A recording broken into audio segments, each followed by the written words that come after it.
UP के महासंग्राम में 4,442 प्रत्याशी थे मैदान में।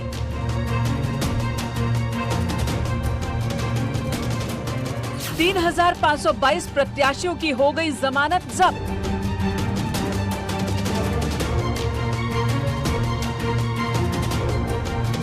सबसे खराब रहा कांग्रेस का प्रदर्शन। कांग्रेस ने उतारे थे 399 प्रत्याशी, 387 की हो गई जमानत जब्त।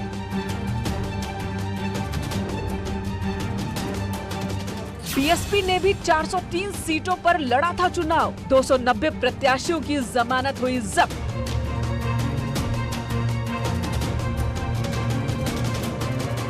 एसपी के 6 प्रत्याशियों ने जब्त करवाई जमानत।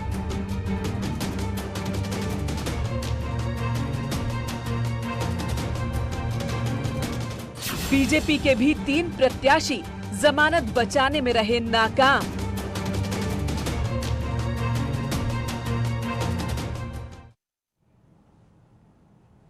नमस्कार, मैं हूं आरजू साई। तो यूपी के महासंग्राम में बीजेपी ने एक बार फिर से बम्पर जीत के साथ सत्ता हासिल कर ली है, लेकिन बीजेपी के सुनामी में कई ऐसी पार्टियां भी हैं जिनके तमाम दिग्गजों और प्रत्याशियों की जमानत जब्त हो गई है। चलिए अब आपको ग्राफिक्स के माध्यम से समझाएंगे और बात करेंगे कांग्रेस, बीएसपी, एसपी और एसबीएसपी की। बात सबसे पहले कांग्रेस की करें तो कांग्रेस ने 399 उम्मीदवार उतारे थे, जिनमें से 387 की जमानत जब्त हो गई है। ग्राफिक्स के माध्यम से आप समझ सकते हैं, बीएसपी ने 403 सीटों पर उम्मीदवार उतारे थे, 290 प्रत्याशियों की जमानत जब्त हो गई है। अगर बात करेंगे अपना दल की तो अपना दल ने भी अपनी 347 उम्मीदवार उतारे थे, जिनमें से 6 की जमानत जब्त हो चुकी है। तो वहीं अगर हम बात करें 290 उम्मीदवारों की जमानत जब्त हो चुकी है। एसपी के 347 में से 6 उम्मीदवारों की जमानत जब्त हो चुकी है। तो वहीं एसबी-एसपी के 19 में से 5 उम्मीदवारों की जमानत जब्त हो चुकी है। अगर बात करें अपना दल के 6 में से 3, आरएलडी के 33 में से 3 उम्मीदवारों की जमानत जब्त हो गई है। बीजेपी के भी 3 प्रत्याशी अपनी जमानत नहीं बचा सके हैं। और अपना दल अगर एस की बात करते हैं तो 17 और निषाद पार्टी के 10 उम्मीदवार अपनी जमानत नहीं बचा पाए हैं। तो वहीं साल 2022 का यूपी विधानसभा चुनाव कांग्रेस पार्टी के लिए पूरी तरह से प्रियंका गांधी वाड्रा के नेतृत्व में लड़ा गया। हाथरस, लखीमपुर खीरी जैसे कई मुद्दों पर प्रियंका काफी हमलावर दिखाई दी, लेकिन चुनावी नतीजों में पार्टी सिर्फ 2 सीटें ही जीत सकी। यूपी में जमानत जब्त कराने में कांग्रेस नंबर 1 रही। कांग्रेस का प्रदर्शन सबसे निराशाजनक रहा। पार्टी ने 399 प्रत्याशी उतारे थे, इनमें 387 की जमानत जब्त हो गई है। कांग्रेस का 15 साल का सबसे खराब प्रदर्शन इस साल रहा। कांग्रेस के प्रदेश अध्यक्ष अजय लल्लू भी चुनाव हार गए।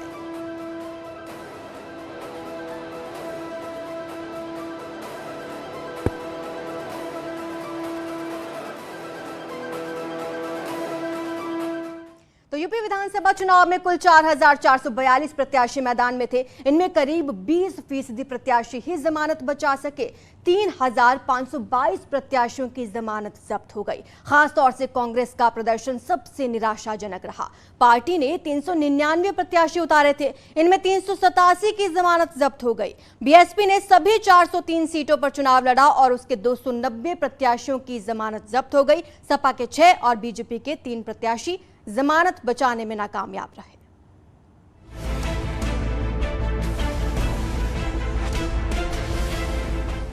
नोएडा विधानसभा से कांग्रेस प्रत्याशी पंखुड़ी पाठक की जमानत जब्त हुई। कांग्रेस प्रत्याशी पंखुड़ी पाठक स्टार प्रचारक की लिस्ट में भी शामिल थी। नोएडा विधानसभा से कांग्रेस प्रत्याशी पंखुड़ी पाठक को सिर्फ 13,494 वोट मिले और वो चौथे नंबर पर रही। पंखुड़ी पाठक को सिर्फ 4% वोट मिले और उनकी जमानत जब्त हो गई। जमानत जब्त वाले नेताओं की श्रेणी में हस्तिनापुर की कांग्रेस प्रत्याशी बिकनी गर्ल अर्चना गौतम भी रहीं।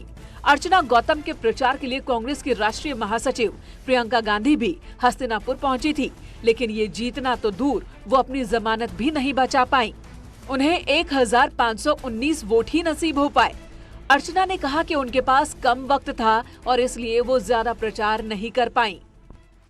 जैसे कि मेरी अभी स्टार्टिंग है और मैं अपनी इंडस्ट्री छोड़ के इतने कम टाइम में मैं राजनीति में मैंने कदम रखा है और कितना 25 जनवरी को मैंने क्षेत्र में एंट्री की थी, यानी क्षेत्र में मैं अपने क्षेत्र में जो गई थी वो 25 जनवरी को गई थी और 13 दिन का मेरे पास टाइम था, बहुत कम टाइम था।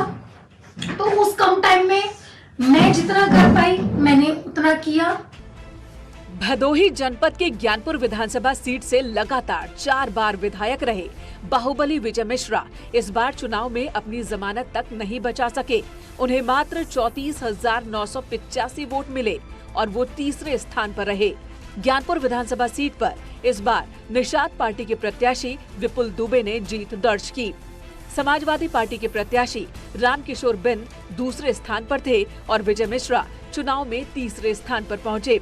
अपने पूरे राजनीतिक करियर में विजय मिश्रा को पहली बार बड़ी शिकस्त मिली है।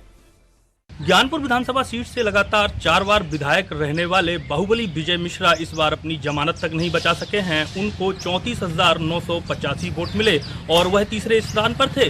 आपको बता दें कि विजय मिश्रा 3 बार समाजवादी पार्टी के टिकट पर और 1 बार निषाद पार्टी के टिकट पर लगातार विधायक थे और 5वीं बार इस बार ज्ञानपुर से चुनावी मैदान में थे। वर्तमान में वह आगरा जेल में बंद हैं और जेल से ही उन्होंने चुनाव लड़ा था। आगरा में 83 ऐसे विधायक हैं जिनकी पूरी तरह से जमानत जब्त हो गई। आगरा में सबसे ज्यादा कांग्रेस के प्रत्याशियों की जमानत जब्त हुई है। आगरा में 9 प्रत्याशी कांग्रेस के थे, जिसमें से महज 1 उम्मीदवार अपनी जमानत जब्त होने से बचा पाया। आगरा में बाह विधानसभा क्षेत्र के उम्मीदवार मनोज दीक्षित की करारी हार हुई और उनकी जमानत जब्त हो गई। विधानसभा चुनाव में कांग्रेस के मनोज दीक्षित महज 1229 वोट ही हासिल कर सके। विधानसभा चुनाव में बीजेपी की सुनामी में तमाम दलों को हार का सामना करना पड़ा। समाजवादी पार्टी और बहुजन समाजवादी पार्टी की करारी शिकस्त हुई। आगरा में हार का आलम यह है कि 83 प्रत्याशियों की जमानत तक जब्त हो गई।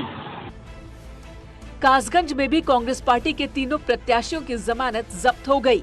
अमापुर सीट से कांग्रेस उम्मीदवार रही दिव्या शर्मा को सिर्फ 1346 वोट मिले, जबकि कासगंज सदर से कांग्रेस प्रत्याशी कुलदीप पांडे को 6000 वोट भी नहीं मिले। पटियाली सीट से इंजीनियर इमरान अली 1500 का आंकड़ा भी नहीं छू पाए। देखिए, ये लोकतंत्र है, यहाँ पर क्या होगा क्या नहीं होगा ये किसी को भी नहीं पता। रही कमी हमारी कहाँ रह गई उस बात पर मैं अध्ययन करूँगी और फिर भी जनता ने मुझे जितना प्यार दिया, जितना अपनापन दिया, ये मेरे लिए बहुत सराहनीय है। मैं उनका धन्यवाद करती हूँ। बाकी मैं जनता के मुद्दों को उठाती रही हूँ और आगे भी उठाती रहूंगी। प्रयागराज में उत्तरी विधानसभा सीट से कांग्रेस प्रत्याशी अनुग्रह नारायण सिंह, पूर्व विधायक राजबली जैसल और राम कृपाल भी अपनी जमानत नहीं बचा सके। सभी प्रत्याशियों की जमानत राशि जब्त हो गई। सरकारी मशीनरी का दुरुपयोग होता है और जब किसी तरह से कोई बयार बहती है तो उसमें कहीं न कहीं अच्छे लोगों की कुर्बानी हो जाती है। लेकिन रही बात एक कांग्रेस पार्टी, मैंने फिर कहा कि कांग्रेस अब उठने का समय आ गया। तो सारे मतदाता हमारे पक्ष में थे और लगभग 25 तारीख तक हमारे पक्ष में थे। 25 तारीख को हमने रैली भी निकाली थी लगभग 11 किलोमीटर की। सारे लोगों का मूड हमारे तरफ था, लेकिन जब इधर इस तरह से मीडिया में तनी तना दिखा दिया गया कि सपा और भाजपा, तो वोट जो है दल के आधार पे इधर यूनाइट हो गए और सारे जो ब्राह्मण और ठाकुर जो हमारे पक्ष में थे वो सारे के सारे बैक हो गए अपने अपने दलों में। बागपत में आम आदमी पार्टी और कांग्रेस पार्टी के प्रत्याशियों की जमानत जब्त हो गई। बड़ौत, बागपत और छपरौली विधानसभा पर कांग्रेस और आम आदमी पार्टी के उम्मीदवार अपनी जमानत भी नहीं बचा सके। यहाँ तक कि उन्हें तीनों विधानसभाओं पर 2000 से नीचे वोट मिले। कांग्रेस और आम आदमी पार्टी के उम्मीदवारों के लिए न तो पार्टी वोट बैंक काम आया और न ही जातिगत समीकरण। चंदौली के मुगलसराय सीट पर 13 प्रत्याशी मैदान में थे। बीजेपी ने जीत दर्ज की तो एसपी ने उसे अच्छी टक्कर दी। वहीं बीएसपी और कांग्रेस समेत 11 उम्मीदवारों की जमानत जब्त हो गई। इसके अलावा सैयद राजा विधानसभा में कुल 11 प्रत्याशी मैदान में ताल ठोक रहे थे। यहाँ भी बीजेपी ने जीत दर्ज की और 8 प्रत्याशियों की जमानत जब्त हो गई। कांग्रेस के वरिष्ठ पदाधिकारियों का मानना है कि साजिश और ध्रुवीकरण के कारण ऐसा हुआ। भाजपा ने जो है बहुत ही बड़ा दुष्प्रचार किया, ध्रुवीकरण की राजनीति किया, असली मुद्दों पर लड़ाई नहीं हुई, जिसके कारण सामने सामना लड़ाई भाजपा और सपा के बीच में हो गई, जिसके कारण हम लोगों के प्रत्याशियों का भी जो वोट था वो जो है दूसरे दलों की तरफ शिफ्ट हो गया, जिससे हम लोगों की जो है इस तरह से हार हुई।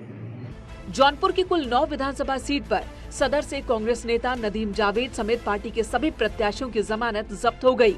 मतदान के पहले जीत के लिए बड़ी बड़ी दावे कर रहे नेताओं की हालत पस्त हो गई। जौनपुर में कांग्रेस पार्टी के सदस्यों की संख्या 52,000 है। इनमें से 5,000 सक्रिय सदस्य हैं। अगर उम्मीदवारों को पार्टी के सदस्यों ने भी वोट कर दिए होते तो आंकड़ा कुछ और होता।